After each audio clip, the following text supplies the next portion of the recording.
এক যুবক বিয়ে করবে, নবীজির কাছে গেছে, নবী আমার তো বিয়ের বয়স হয়েছে, তো বিয়ে করো।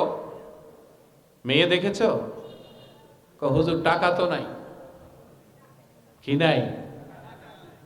মেয়ে আনলে তো হবে না, টাকা তো লাগবে, মোহর তো দিতে হবে। কি দিতে হবে? কথা বলেন না। আর এখনকার যুগে উল্টা ছেলেরা মোহর খায়। মেয়েকে মোহর থেকে বঞ্চিত করে ছেলেরা উল্টা মোহর দাবি করে বসে থাকে। যুবক ফেল ফেল করে চোখের পানিগুলি ছেড়ে দিয়ে বললেন, ইয়া রাসূলুল্লাহ,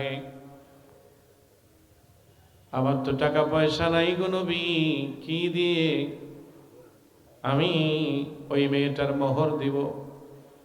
মোহর যদি আদায় করতে না পারি গো রাসূল, আপনি তো মেসেজ দিয়েছেন যে স্বামী তার স্ত্রীর মোহর দিল না, তার সাথে জীবন যাপন করলো, কিয়ামতের ময়দানে ওই স্বামী স্ত্রী জিনাকারী হিসাবে উঠবে। কি হিসাবে উঠবে? বলছেন না কেন? কি হিসাবে? ওয়াজ নিয়ে যেতে হবে বাড়িতে, কাজের ওয়াজ করতে হবে। কিচ্ছা কাহিনী আমরা কম জানি না, কথা কোন ঠিক কিনা? একদল আছে কিচ্ছা পছন্দ করে, আরেক দল আছে গান বাদ্য পছন্দ করে, কথা কন না কা? আছে না নাই? অনেক জানি আমি এগুলি। সাবধান হতে হবে, এলেম শিখতে হবে, এটা এলেমের মার্কাজ, কথা কন ঠিক কিনা?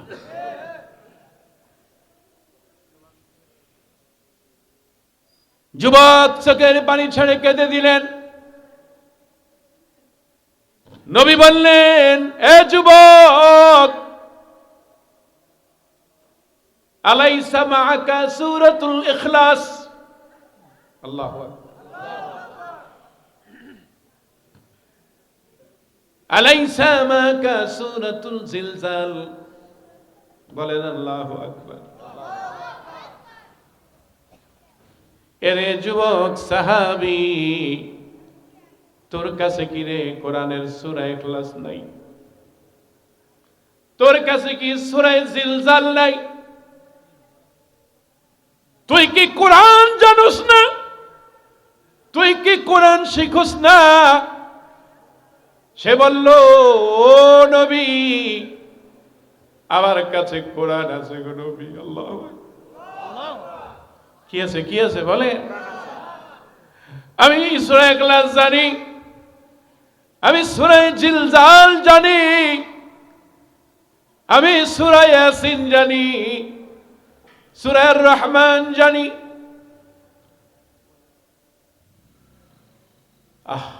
নবী বলেছেন, লিকুল্লি শাইইন কালবুন, প্রত্যেকটা বস্তুর একটা অন্তর আছে, আর কালবুল কোরআনে সূরাতু ইয়াসিন। সুবহানাল্লাহ। আর কোরআনের কলব হলো সূরা ইয়াসিন। আল্লাহু আকবার।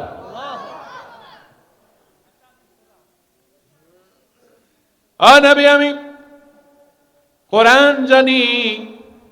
আমার নবী বললেন, যুবক, মেয়ে দেখো, আমি বিয়ের ফয়সালা করে দিব, আর তুমি ওই মহিলাটাকে ঘরে বধূ বানায় নিয়া আল্লাহর কোরআন শিক্ষা দিয়া দিও, তোমার মোহর আদায় হয়ে যাবে। আল্লাহু আকবার। আর বর্তমান সময়ে বিয়ে করা কঠিন, জিনা করা সহজ, কথা কয় না? বিয়ে করা কি?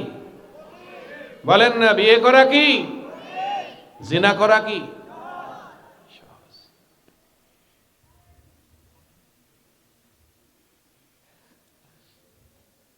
যুবকদের উপরে বিয়ের জন্য 10 লক্ষ টাকা মোহর চাপায় দেওয়া হয়।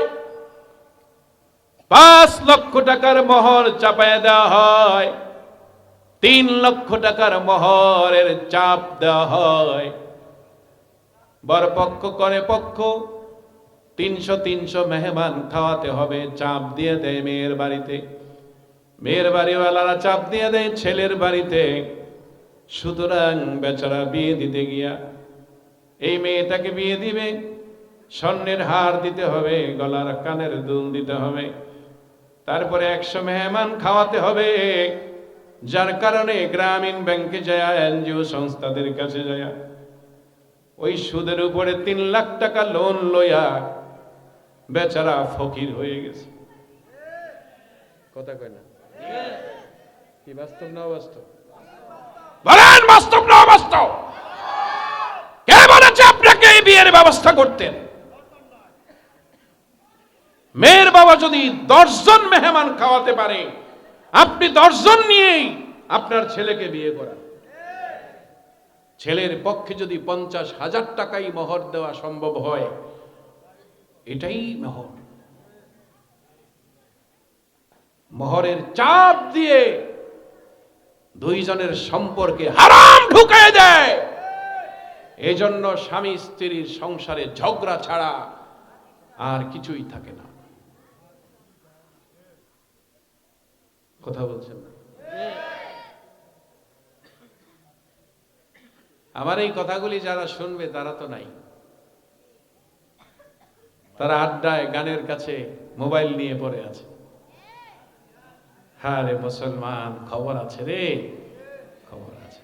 ওই যে বলছি, তুমি এখন গলায় টাই দিয়ে চলো, নামাজ পড়ো না। তুমি সুন্দর পোশাক নিয়ে চলো, ইবাদত নাই, বন্দেগী নাই।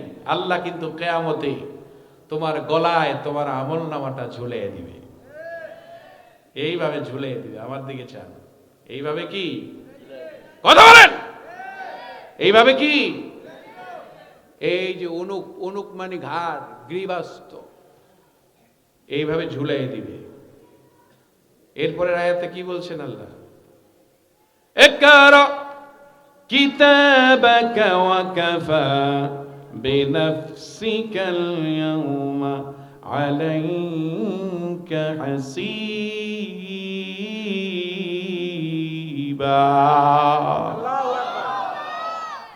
পড়ো পড়ো, এটা তোমার আমলনামা। পড়ো, ইকরা কিতাবাকা, এটা তোমার আমলনামা। পড়ো, তুমি নিজেই যথেষ্ট সাক্ষী। কোথায় কি করেছো সব সাক্ষী। এজন্য পাপিষ্ঠরা ভীত সন্তুষ্ট হয়ে কিয়ামতের ময়দানে তারা আফসোস করে বলবে, ওয়ায়াকুলুনা ইয়া ওয়াইলাতানা মা লিহাযাল কিতাব লা ইউগাদিরু সাগীরাতাও ওয়ালা কাবীরাতান ইল্লা আহসাহা।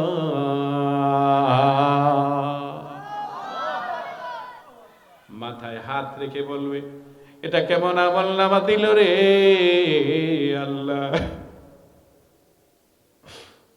মা লিহাযাল কিতাব লা ইউগাদিরু সাগীরাতাও ওয়ালা কাবীরা, একটা সগীরা গুনাহ বাদ দেওয়া হয় নাই, একটা কবিরা গুনাহ বাদ দেওয়া হয় নাই। গুনে গুনে গুনে গুনে ইল্লা আহসাহা, ওই আমলনামার মধ্যে সব প্রমাণ সব লেখা দিছে। কথা কয় না? জোরে বলেন, কথা কোন ঠিক কিনা?